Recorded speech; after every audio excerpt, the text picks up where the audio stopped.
चलो देखो बेटा, आज का जो टॉपिक है वो है एंथैल्पी ऑफ एटमाइजेशन। क्या है टॉपिक? Enthalpy of atomisation. आपको पता है क्या होता है ये?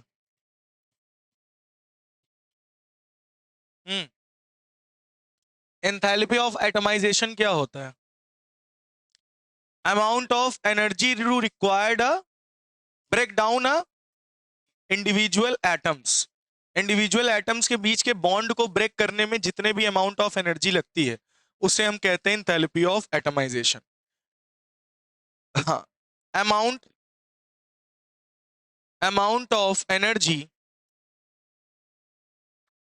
लिख लीजिए, amount of energy required to break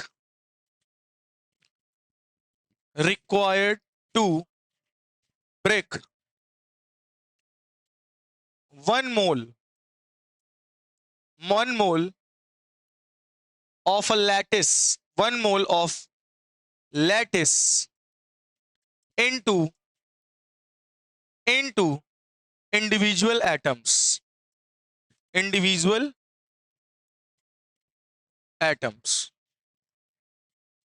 सबसे पहले यहां वर्ड, इस चीज को मैं भी आपको समझाऊंगा एकदम अच्छे से। सबसे पहले आपके दिमाग में आएगा लैटिस क्या है। ये लैटिस वर्ड आ रहा होगा ना, लैटिस क्या है? सुना है लैटिस? सॉलिड स्टेट में सुना होगा, चैप्टर है उसमें लैटिस वर्ड सुना होगा, लैटिस एनर्जी सुना होगा क्लास 11th में, है ना? तो लैटिस क्या होता है, ध्यान से समझिएगा, मैं आपको बताने जा रहा हूं। हम जब भी किसी एलिमेंट की बात करते हैं, जैसे मैंने बोला तांबा, कॉपर, या मैंने बोला आयरन, तो अगर मैंने कहा कॉपर एलिमेंट है, तो कॉपर एलिमेंट का मतलब क्या है कि कॉपर के छोटे छोटे जो एटम्स हैं वो इन कॉर्नर्स पे क्या होंगे? प्रेजेंट होंगे। इन कॉर्नर्स पे क्या होते हैं? क्यूब के कॉर्नर्स पे प्रेजेंट होते हैं। कहां प्रेजेंट होते हैं बेटा? क्यूब के कॉर्नर्स पे, केवल कॉर्नर्स पे होते हैं। और ये एटम्स ही बीच में क्या प्रेजेंट है? बॉन्ड। ये कॉपर और कॉपर एटम है, इनके बीच में क्या प्रेजेंट है? बॉन्ड। तो इसी स्ट्रक्चर को हम लोग लैटिस कहते हैं। इसी स्ट्रक्चर को हम लोग क्या बोलते हैं? लैटिस। बात समझ में आई? हम जैसे बोले कॉपर एलिमेंट है मेरे पास, तो कॉपर एलिमेंट मतलब कैसा कॉपर है? उनका इस तरीके से अरेंजमेंट होता है, ट्यूब जैसा।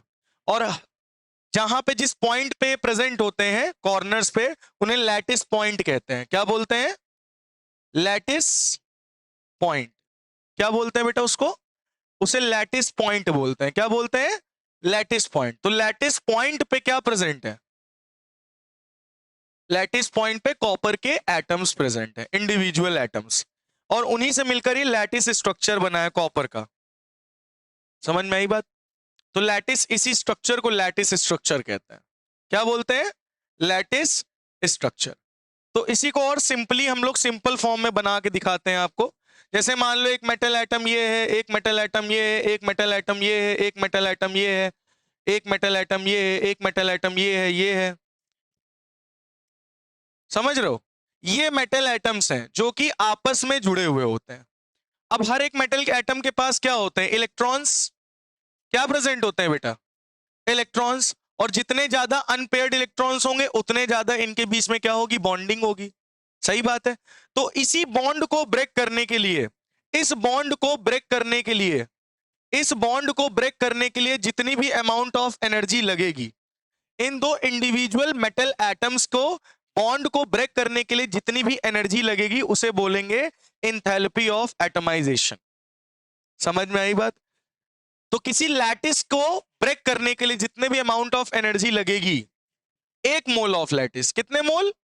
1 मोल ऑफ लैटिस को ब्रेक करने के लिए, किसमें? इंडिविजुअल एटम्स में। किसमें ब्रेक करेंगे हम लोग? इंडिविजुअल एटम्स में ब्रेक करेंगे। 1 मोल ऑफ लैटिस को इंडिविजुअल एटम्स में ब्रेक करने के लिए जितने भी अमाउंट ऑफ एनर्जी लगेगी उसे कहेंगे एंथैल्पी ऑफ एटमाइजेशन। जैसे फॉर एग्जांपल, आपने देखा होगा कुछ बच्चे चेन वाला गेम खेलते हैं। चेन वाला समझते हो ना? चेन बना लेते हैं, एक दूसरे का हाथ पकड़ लेते हैं और भागना होता है चेन बना के। सुने वाला गेम, मतलब एक दो बच्चे चेन बनाते हैं, एक होता है कि चार चार की चेन बनती है, छह छह की चेन बनती है। अब समझ लो छह बच्चे हैं, आपस में जुड़े हुए हैं, अपने हाथ पकड़े हुए हैं। अब हर एक बच्चा एक एटम है, हर एक बच्चा एक एटम, और उन्होंने इस तरीके की चेन बना रखी है, सब एक दूसरे से जुड़े हुए हैं। तो ये क्या फॉर्म करे, लैटिस फॉर्म किए। अब इनको, इनके इस हाथ को ब्रेक करने के लिए, मतलब छुड़वाने के लिए हमें कुछ ना कुछ करना पड़ेगा, कुछ ना कुछ अमाउंट ऑफ हीट देनी पड़ेगी, एनर्जी देनी पड़ेगी इनको बॉन्ड को ब्रेक करने के लिए। मतलब इस चेन को हमें बिखराना है, इस चेन को हमें तोड़ना है इंडिविजुअल एटम्स में। तो जितने भी अमाउंट में एनर्जी रिक्वायर होगी उसे बोलेंगे एंथैल्पी ऑफ एटमाइजेशन। क्या बोलेंगे, एंथैल्पी ऑफ एटमाइजेशन। समझ में आ गया या नहीं, क्लियर हो गया, बहुत बढ़िया। तो इतना नोट कर लीजिए आप लोग। तो एंथैल्पी ऑफ एटमाइजेशन क्या होता है, ये हमने क्या लिया है, 1 मोल ऑफ मेटल। क्या लिया है बेटा, 1 मोल ऑफ मेटल ले रखा है। क्या ले रखा है, 1 मोल ऑफ मेटल हमने ले रखा है। एक मोल मेटल में, एक मोल मेटल, एक मोल का मतलब समझ रहे हो ना ओ भैया, एक मोल का मतलब क्या है, जैसे सोडियम है, सोडियम के एक मोल में कितने ग्राम होते हैं, 23 ग्राम। सोडियम का मास कितना होता है, 23। तो एक मोल सोडियम में कितने ग्राम सोडियम होगा, 23। तो 23 ग्राम सोडियम है मान लो ये, तो ये 23 ग्राम का लैटिस है, लैटिस होगा, 1 मोल का लैटिस है। और इसके, इसको ब्रेक करने के लिए, इसके ब्रेक करके इंडिविजुअल एटम्स में तोड़ने के लिए जितनी भी हीट या एनर्जी हमें देनी पड़ेगी उसे हम लोग कहेंगे एंथैल्पी ऑफ एटमाइजेशन। ठीक है, तो एक बात याद रखना, एक पॉइंट लिख लेना, इंपॉर्टेंट पॉइंट है, greater the number of unpaired electron, greater the number of unpaired electron is directly proportional to greater enthalpy of atomization। जितना ज्यादा अनपेयर्ड इलेक्ट्रॉन होंगे उतनी ज्यादा एंथैल्पी ऑफ एटमाइजेशन लगेगी। अब तुम खुद ही सोचो, अनपेयर्ड इलेक्ट्रॉन ज्यादा होंगे तो बॉन्डिंग स्ट्रांग होगी ना, और तेजी से बॉन्ड बना के रखेंगे। अभी देखो ये एक एक इलेक्ट्रॉन है तो एक बॉन्ड बना, बताओ ये ज्यादा मजबूत है, या दो इलेक्ट्रॉन है दो बॉन्ड बना ये ज्यादा मजबूत है, तीन इलेक्ट्रॉन तीन बॉन्ड बना ये ज्यादा मजबूत है, चार इलेक्ट्रॉन है चार बॉन्ड बना ये ज्यादा मजबूत है, चार बॉन्ड। अब एक को तोड़ना आसान है लेकिन चार को तोड़ने में और ज्यादा हीट देनी पड़ेगी। तो जितना ज्यादा अनपेयर्ड इलेक्ट्रॉन होंगे उतना ज्यादा ग्रेटर एंथैल्पी ऑफ एटमाइजेशन लगेगी। समझ में आई बात, बॉन्डिंग और ज्यादा होगी स्ट्रॉन्ग। तुम खुद ही सोचो, तुम्हारा एक दोस्त है 2 महीने का, एक दोस्त है 1 साल का, एक दोस्त है 2 साल का, एक दोस्त है 10 साल का। सबसे ज्यादा बॉन्डिंग किसके बीच में होगी, 10 साल वाले के। उसको उसको उसकी और तुम्हारी दोस्ती तोड़वाने में हमें बहुत ज्यादा एनर्जी देनी पड़ेगी। लेकिन जो 2 महीने का है उसको हल्की सी फूंक मार दिया, टूट गई दोस्ती। बात समझ में आई बात, समझ में आई बात। तो वहां पे एंथैल्पी ऑफ एटमाइजेशन कम होगा, और वहां तुमने समय ज्यादा दिया, मतलब अनपेयर्ड इलेक्ट्रॉन ज्यादा है तो उसको बॉन्ड को तोड़ने में हमें ज्यादा एनर्जी देनी पड़ेगी। बोलो समझ में आया है कि नहीं। तो ये पॉइंट बहुत ज्यादा इंपॉर्टेंट है, इसको नोट कर लीजिएगा। Greater the number of unpaired electron greater enthalpy of atomisation. समझ में आ गई बात, बोलो क्लियर हो गया या नहीं, बोलो समझ में आया। अब मैं एक क्वेश्चन पूछना चाहता हूं, why zinc has lowest enthalpy of atomisation. Zinc में नंबर ऑफ अनपेयर्ड इलेक्ट्रॉन होते ही नहीं है, सारे तो पेयर्ड होते हैं ना। बात समझ रहे हो, सारे के सारे क्या होते हैं। हाँ तो अभी मैं बता रहा हूं, पहले तो इतना समझ में आया। एंथैल्पी ऑफ एटमाइजेशन क्या होता है, amount of energy required to break 1 mole of lattice into individual atom. 1 mole of lattice को इंडिविजुअल एटम्स में बदलना है, 1 मोल ऑफ लैटिस को इंडिविजुअल एटम्स में, कॉपर कॉपर में तोड़ देना है।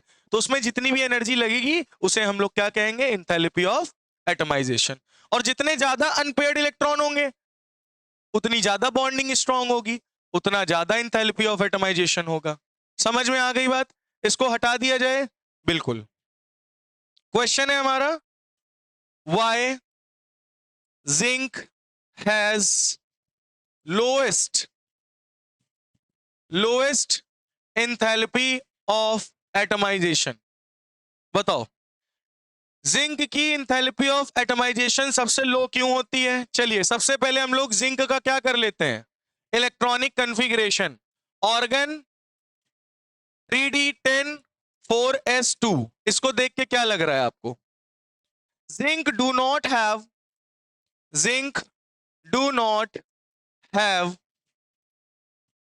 Any unpaired electron.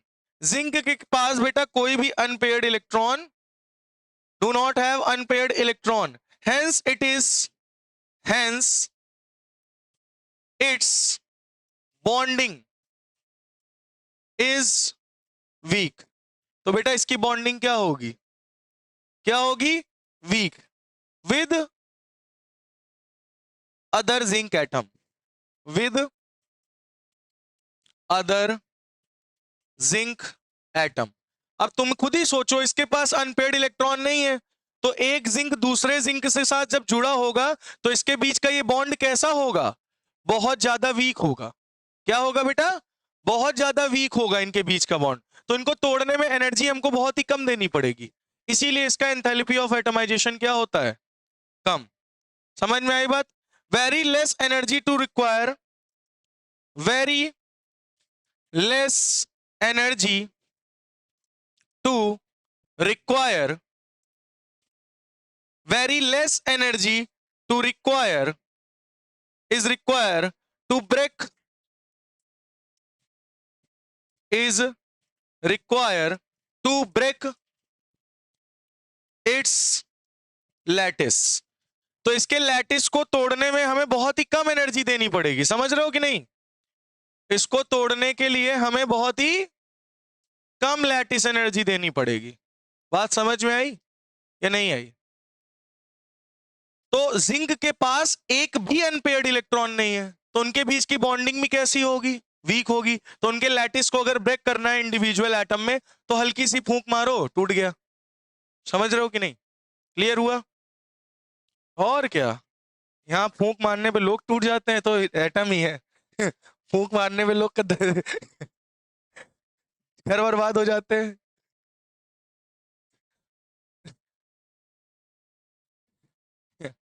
फूंक नहीं समझते क्या?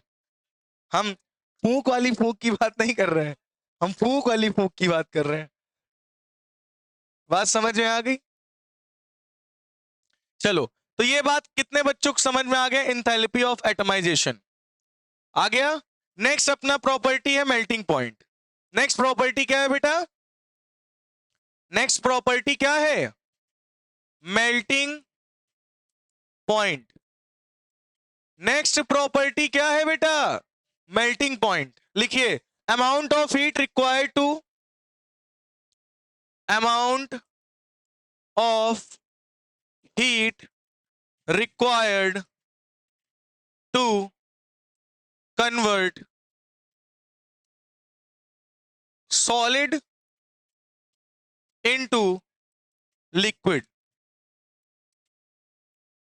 किसी सॉलिड को लिक्विड में बदलने के लिए जितने भी अमाउंट में हीट रिक्वायर्ड होती है बेटा, उसे क्या बोलते हैं हम लोग? बोलो, क्या बोलते हैं? Melting point. क्या बोलते हैं?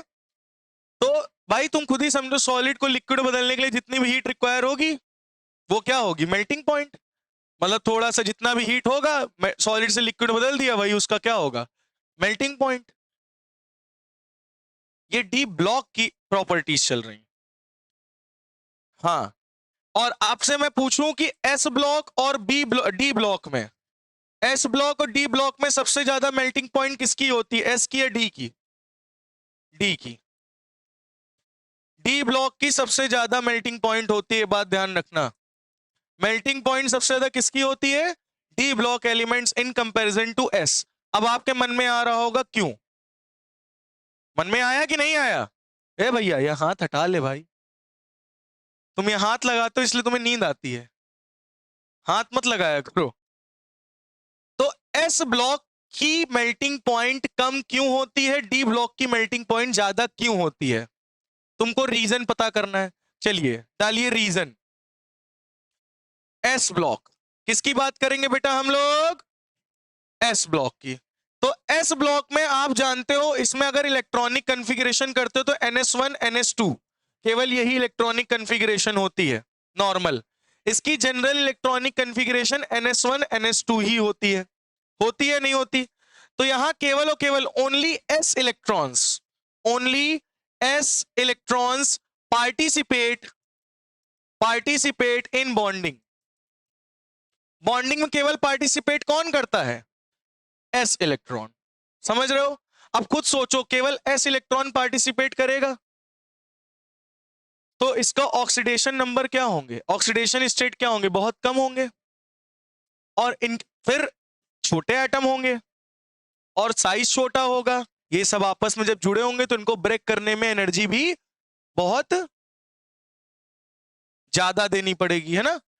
तो एक बात याद रखना, एक मिनट, क्या बता रहे हैं कि एस ब्लॉक जो होता है बेटा, एस ब्लॉक की मेल्टिंग पॉइंट कम क्यों होती है, डी ब्लॉक की ज्यादा क्यों होती है?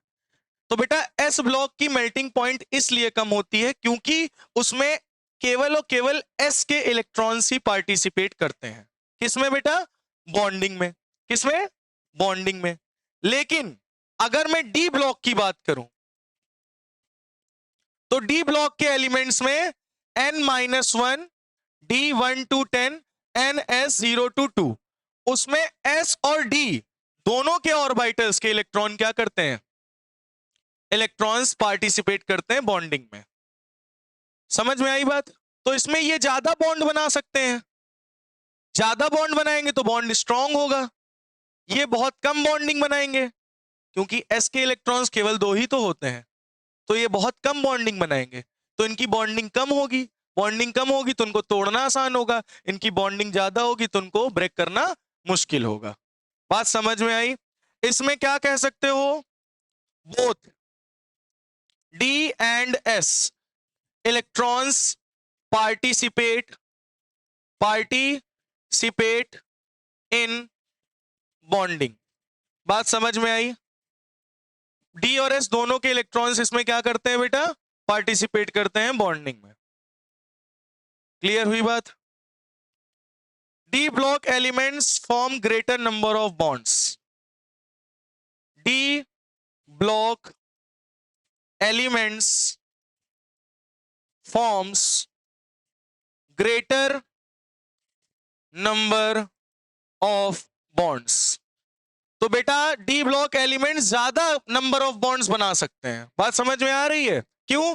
क्योंकि डी ब्लॉक एलिमेंट्स में डी और एस दोनों के इलेक्ट्रॉन्स बॉन्डिंग में पार्टिसिपेट करते हैं तो ज्यादा बॉन्ड्स बनने के चांसेस हैं, और एस में केवल एस के इलेक्ट्रॉन पार्टिसिपेट करते हैं तो कम बॉन्ड बनने के चांसेस हैं। तो कम बॉन्ड होंगे तो उनकी मेल्टिंग पॉइंट भी कम होगी, ज्यादा बॉन्डिंग होगी तो उनकी मेल्टिंग पॉइंट भी ज्यादा होगी। भाई सीधी सी बात है, एस में केवल एक ही बॉन्ड बन रहा है, 2 बॉन्ड बन रहे हैं तो वीक है ना। एस में कितने बॉन्डिंग बनते हैं? 7 बॉन्डिंग बनते हैं। याद करो, मैग्नीज की +7 ऑक्सीडेशन स्टेट होती है, उसमें 7 बॉन्डिंग हो सकती है। 7 इलेक्ट्रॉन पार्टिसिपेट कर सकते हैं, 3 इलेक्ट्रॉन कर सकते हैं, 4 कर सकते हैं, 6 कर सकते हैं, इसमें 1 या 2 कर सकते हैं। एस में केवल 1 या 2 इलेक्ट्रॉन पार्टिसिपेट कर सकते हैं, और डी ब्लॉक में 7 इलेक्ट्रॉन, 8 इलेक्ट्रॉन पार्टिसिपेट कर सकते हैं बॉन्डिंग में। तो सोचो 8 इलेक्ट्रॉन बॉन्डिंग में पार्टिसिपेट करेंगे, 8 अनपेयर्ड इलेक्ट्रॉन है।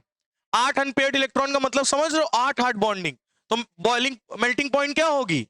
बहुत ज्यादा होगी, उनको ब्रेक करना बहुत ही मुश्किल होगा। और एस में एक ही अनपेयर्ड इलेक्ट्रॉन होगा, या 2 होंगे, ज्यादा एक ही होगा। एक होगा तो उनके में बॉन्डिंग एक ही तो बनेगी, तो इनको ब्रेक करना बहुत ईजी है। इनकी मेल्टिंग पॉइंट इसीलिए क्या होती है? कम। अब समझ में आया कि अभी भी नहीं आया? एस ब्लॉक में की बॉन्डिंग, एस ब्लॉक की मेल्टिंग पॉइंट कम होती है, डी ब्लॉक की ज्यादा होती है। क्यों होती है? क्योंकि डी ब्लॉक में नंबर ऑफ अनपेयर्ड इलेक्ट्रॉन्स बहुत ज्यादा होते हैं, इनका ऑक्सीडेशन स्टेट बहुत ज्यादा 7 + 8 तक होता है, और इनके अनपेयर्ड इलेक्ट्रॉन्स 1 ही 2 होते हैं। समझ में आई बात? क्लियर हो गई ये बात या नहीं? बोलो बेटा। तो इतना नोट कर लीजिए। तो ये क्लियर हो गया ना कि डी ब्लॉक की मेल्टिंग पॉइंट हाई क्यों होती है? क्योंकि डी ब्लॉक एलिमेंट्स में अनपेयर्ड इलेक्ट्रॉन्स ज्यादा होते हैं और एस में अनपेयर्ड इलेक्ट्रॉन्स कम होते हैं। आ गया? बहुत बढ़िया। नेक्स्ट क्वेश्चन, आगे बढ़े। तो D block elements form greater number of bonds, ठीक है। तो डी ब्लॉक की बेटा अगर हम लोग बात करें तो डी ब्लॉक में मेल्टिंग पॉइंट क्या होती है, बहुत ज्यादा होती है। क्यों? क्योंकि मेल्टिंग पॉइंट किसके डायरेक्टली प्रोपोर्शनल होती है? Number of unpaired electrons. किसके डायरेक्टली प्रोपोर्शनल होती है बेटा? Number of unpaired electrons. तो एक पॉइंट ले लीजिएगा, मोर number of unpaired electrons more melting point. जितने ज्यादा अनपेयर्ड इलेक्ट्रॉन्स होंगे उतना ज्यादा, more is the number of bond, more is the number of bond formed by metal. तो मेटल जितने ज्यादा अनपेयर्ड इलेक्ट्रॉन्स होंगे उतने ज्यादा बॉन्ड मेटल बनाएगा और उतनी ज्यादा ही उसकी मेल्टिंग पॉइंट होगी। बात समझ में आई या नहीं आई? अब आपको क्लियर हो गया होगा कि एस ब्लॉक की कम क्यों होती है मेल्टिंग पॉइंट और डी ब्लॉक की ज्यादा क्यों होती है। बात आई समझ में या नहीं आई, पहले ये बताओ। कंफर्म? पक्का वाला? नोट कर लीजिए इतना। अच्छा, अगर मैं आपसे पूछूं सबसे ज्यादा मेल्टिंग पॉइंट किसकी होती है इन 3D सीरीज, बता सकते हो? क्वेश्चन है 3D सीरीज में 3D सीरीज में सबसे ज्यादा मेल्टिंग पॉइंट किसकी होती है? तो होती है बेटा क्रोमियम की। सबसे ज्यादा मेल्टिंग पॉइंट होती है। सबसे ज्यादा मेल्टिंग पॉइंट किसकी होती है बेटा? क्रोमियम की। किसकी होती है बेटा? क्रोमियम की सबसे ज्यादा मेल्टिंग पॉइंट होती है। समझ रहे हो? और एक ग्रुप है, वो कौन सा ग्रुप है? ग्रुप आपको याद है? फोर्थ ग्रुप नहीं, ये sixth group. Chromium molybdenum, W को पता है क्या कहते हैं? टंगस्टन। सबसे ज्यादा इस वाले ग्रुप की मेल्टिंग पॉइंट होती है। पूछो क्यों? पूछो क्यों? क्योंकि अगर तुम इसको करोगे तो डी में इसमें कितने, 1 2 3 4, 1 2 3 4 5 अनपेयर्ड इलेक्ट्रॉन और एस अनपेयर्ड इलेक्ट्रॉन। सबसे ज्यादा अनपेयर्ड इलेक्ट्रॉन इसी ग्रुप के पास है। सबसे ज्यादा अनपेयर्ड इलेक्ट्रॉन सिक्स्थ ग्रुप के पास है। इसीलिए सबसे ज्यादा melting point chromium chromium molybdenum और टंगस्टन, इनमें सबसे ज्यादा डी ब्लॉक में सबसे ज्यादा मेल्टिंग पॉइंट किन एलिमेंट्स की होती है? क्रोमियम मोलिब्डेनम और टंगस्टन। डब्ल्यू क्या है? टंगस्टन। यही बल्ब, पीला वाला बल्ब देखे हो ना, जो समोसे के उसमें लगाए रहते हैं, घरों पे लगाया जाता है, पीले वाले बल्ब, उसके अंदर स्प्रिंग लगी रहती है, वो स्प्रिंग टंगस्टन से ही बनी होती है। सबसे हाई मेल्टिंग पॉइंट होती है। इसीलिए तो इतना गर्म होने के बाद भी नहीं टूटता, लेकिन हल्का सा झटका मार दो बल्ब में, टूट जाता है वो। देखे हो, हल्का सा बल्ब में झटका लग जाए, अंदर की स्प्रिंग टूट जाती है, लेकिन इतनी तेज जलता है तो नहीं टूटता, क्योंकि उसकी मेल्टिंग पॉइंट बहुत ज्यादा हाई है। समझ रहे हो? अभी दिखा रहे हैं। तो ये बात समझ में आई कि नहीं आई? अगर 3D सीरीज में पूछे तो 3D सीरीज में क्रोमियम की है, लेकिन अगर सबसे ज्यादा डी ब्लॉक में पूछे, सबसे ज्यादा मेल्टिंग पॉइंट, तो क्रोमियम वाले ग्रुप की है, लेकिन उसमें भी सबसे ज्यादा किसकी है? टंगस्टन की, डब्ल्यू। समझ में आई बात? समझ में आई बात? अब इस चीज को मैं थोड़ा और अच्छे से आपको समझा देता हूं, मैं इधर बना देता हूं। तो इसकी इलेक्ट्रॉनिक कन्फिग्रेशन क्या होती है? n-1 d5 और ns2 या ns1, ठीक है। इसमें देखो 5 इलेक्ट्रॉन, इसमें एक, पांचों के पांचों अनपेयर्ड, 1 2 3 4, 1 2 3 4 5 और एक, देख सकते हो सारे के सारे अनपेयर्ड इलेक्ट्रॉन है, एक भी पेयर्ड इलेक्ट्रॉन नहीं है, ठीक है। तो they contain maximum number of unpaired electron, they contain maximum number of unpaired electrons. Maximum number में अनपेयर्ड इलेक्ट्रॉन्स हैं। क्या है बेटा? Maximum number of unpaired electrons present है। देख पा रहे हो? और बेटा जितने ज्यादा अनपेयर्ड इलेक्ट्रॉन्स उतना ज्यादा क्या? Melting point. तो क्रोमियम, मॉलिब्डेनम, टंगस्टन, ये आपको पता है ना, 3D सीरीज है, 4D सीरीज है, ये 5D सीरीज है। तो टॉप से बॉटम की तरफ आओगे तो मेल्टिंग पॉइंट क्या होती है? इंक्रीज। तो पूरे डी ब्लॉक में कौन से ग्रुप की मेल्टिंग पॉइंट सबसे ज्यादा है? 6th ग्रुप की। 3D सीरीज में क्रोमियम की। मैं पूछता हूं पूरे डी ब्लॉक में सबसे ज्यादा मेल्टिंग पॉइंट किसकी है? टंगस्टन की। क्योंकि जैसे जैसे टॉप टू बॉटम आते हो मेल्टिंग पॉइंट बढ़ती है, तो टंगस्टन की सबसे ज्यादा मेल्टिंग पॉइंट होती है। ठीक है? ठीक है। Tungsten has in melting point, सब इंक्रीजिंग इन मेल्टिंग पॉइंट, या हाईएस्ट मेल्टिंग पॉइंट कह सकते हो। ठीक है? Highest melting point. बोलो ये बात समझ में आ गई है नहीं? ठीक है, क्लियर हुआ? समझ में आ गई बात? लेकिन जैसे ही क्रोमियम के बाद तुम मैंगनीज पे जाओगे, क्रोमियम के बाद क्या आता है 25 नंबर पे? मैंगनीज। तो वहां पे मेल्टिंग पॉइंट पे डिप आ जाता है, मेल्टिंग पॉइंट घट जाती है अचानक से। क्या हो जाती है?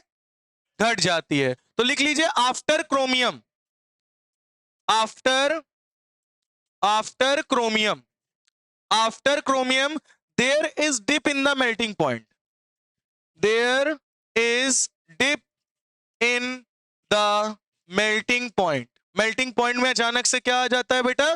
डिप। तो मेल्टिंग पॉइंट सबसे ज्यादा होती है क्रोमियम की इन कंपैरिजन टू मैंगनीज। ठीक है? तो होपफुली आपको इतनी बात समझ में आ गई होगी। ठीक है, आ गई। तो हमको ये तो पता चल गया डी ब्लॉक में सबसे हाईएस्ट मेल्टिंग पॉइंट किसकी है? टंगस्टन की। कौन से ग्रुप की है? 6th ग्रुप की। अब आपके मन में आ रहा होगा कोई ऐसा ग्रुप है जिसकी सबसे लोएस्ट मेल्टिंग पॉइंट होती है? हाँ है, ग्रुप नंबर 12। कौन सा ग्रुप? Group number 12। याद है आपको group number 12? Zinc, cadmium, mercury. याद आया? जिंक, कैडमियम और मरकरी। इसका इलेक्ट्रॉनिक कॉन्फ़िगरेशन क्या होता है? n-1 d1 to 10 ns2। देख सकते हो इसमें एक भी अनपेयर्ड इलेक्ट्रॉन नहीं है, सारे के सारे क्या है? पेयर्ड इलेक्ट्रॉन है। सारे के सारे क्या है? पेयर्ड इलेक्ट्रॉन है। तो जिंक, कैडमियम, मरकरी, इन सभी की, इस पूरे ग्रुप की मेल्टिंग पॉइंट सबसे कम होती है, सबसे कम मेल्टिंग पॉइंट इन्हीं की होती है। लेकिन अगर आपसे पूछा जाए सबसे lowest melting point D block में किस एलिमेंट की है, तो बेटा मरकरी की है। तभी देखो मरकरी हमारे नॉर्मल टेम्परेचर पे भी लिक्विड फॉर्म में पाया जाता है। पूरे डी ब्लॉक में सबसे लोएस्ट मेल्टिंग पॉइंट किसकी है? Lowest melting point in D block elements किसकी है? मरकरी की, हाइड्रा गायरम की। तो group 12 have very low melting point. पहला पॉइंट लिख लीजिए, group 12 have very low melting point। Group 12 की सबसे लो मेल्टिंग पॉइंट होती, they do not have any unpaired electron, they do not have any unpaired unpaired electron. इनके पास कोई भी unpaired electrons नहीं होते हैं। They have week bonding. इनकी बॉन्डिंग कैसी होती है? They have week bonding. इनके बीच की बॉन्डिंग भी कैसी होती है बेटा? क्योंकि इनमें एक भी अनपेयर्ड इलेक्ट्रॉन नहीं है, तो बॉन्डिंग कैसी होगी? बहुत कम। अगर मेल्टिंग पॉइंट की अगर बात की जाए, तो मेल्टिंग पॉइंट बेटा सबसे ज्यादा इस ग्रुप में जिंक की, फिर कैडमियम की, और सबसे कम किसकी होती है? हाइड्रा गायरम की, यानी मरकरी। समझ में आ गई बात? आ गई है तो नोट कर लीजिए। अब नेक्स्ट प्रॉपर्टी आती है मैग्नेटिक बिहेवियर। क्या आती है बेटा?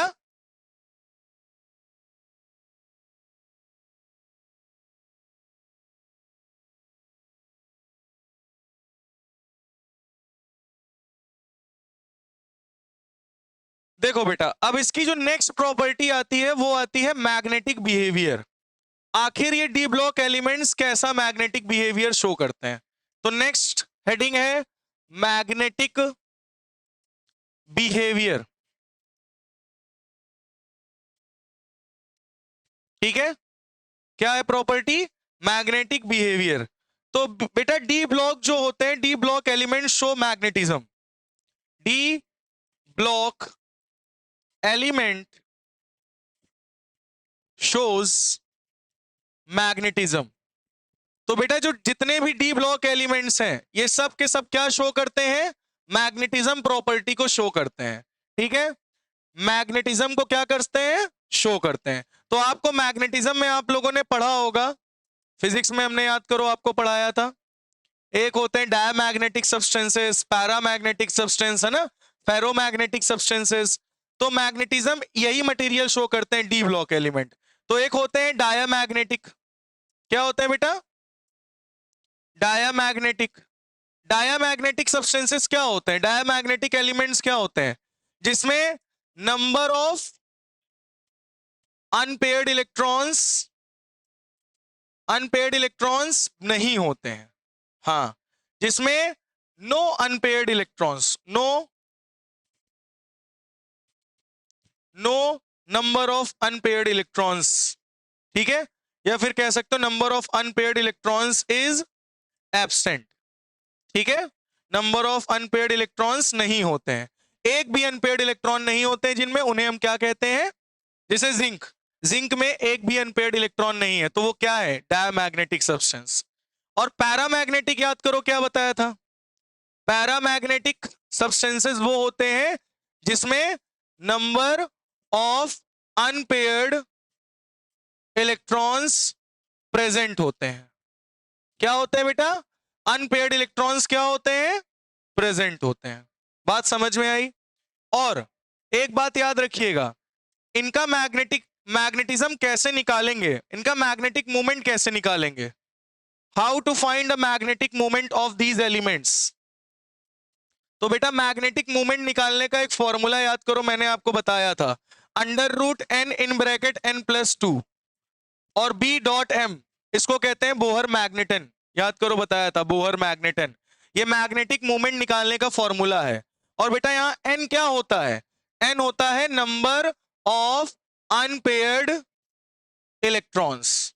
ये क्या है? Number of unpaired electrons. बात समझ में आई या नहीं आई?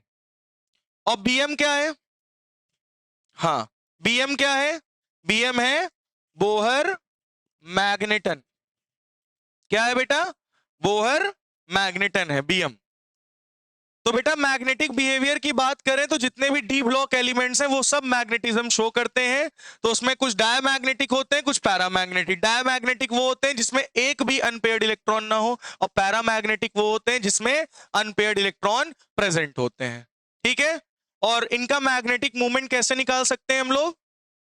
n+2 Bm। अगर मान लो आपके पास एक अनपेयर्ड इलेक्ट्रॉन है, कितने अनपेयर्ड इलेक्ट्रॉन है?